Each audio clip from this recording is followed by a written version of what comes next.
Pennsylvania. Thank you. On January 22nd, the Trump administration forced the National Park Service to remove panels at Independence Hall National Park, the cradle of our liberty, telling an important chapter in George Washington's presidency.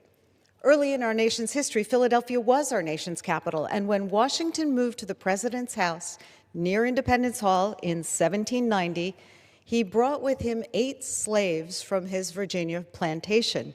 Now, 10 years earlier, Pennsylvania had begun to abolish slavery, allowing slaves brought to the Commonwealth by residents of other states to claim their freedom if they lived there for 6 months or more.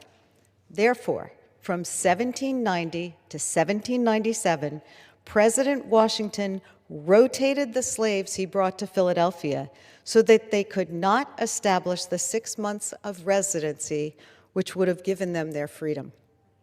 The panels that President Trump ordered to be removed were the result of decades of scholarship and community advocacy to acknowledge and examine the paradox between slavery and freedom at the founding of our nation.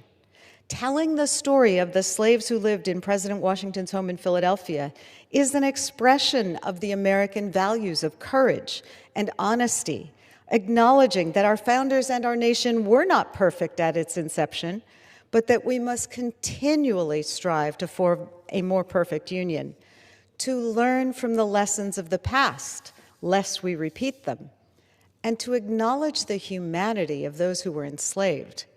Telling the history of George Washington's use of slave labor reflects a mature choice to own up to past imperfections and mistakes, rather than erasing history and the people who lived it.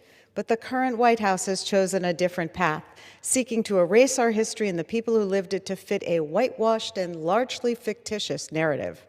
The White House says that the panels were removed to ensure accuracy, honesty, and alignment with shared national values, and claims that the panels were aimed at demeaning our brave founding fathers. This White House doesn't want Americans to learn about the horrors of slavery, the wrongful internment of the Japanese Americans, the denial of civil rights to a host of people, or other abuses of our past, because they don't want us to identify the abuses in our present.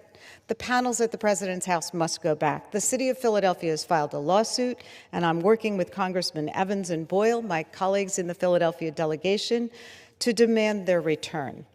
But that's not all that needs to happen. Our history, all of our history, the triumphs and horrors, must be acknowledged. We all need to take notice and stand up against this administration's abuses and lawlessness and attempts to erase facts and history, because the ability to tell the truth is probably the most essential American value. I yield back. Thank you. At this time, I would like to yield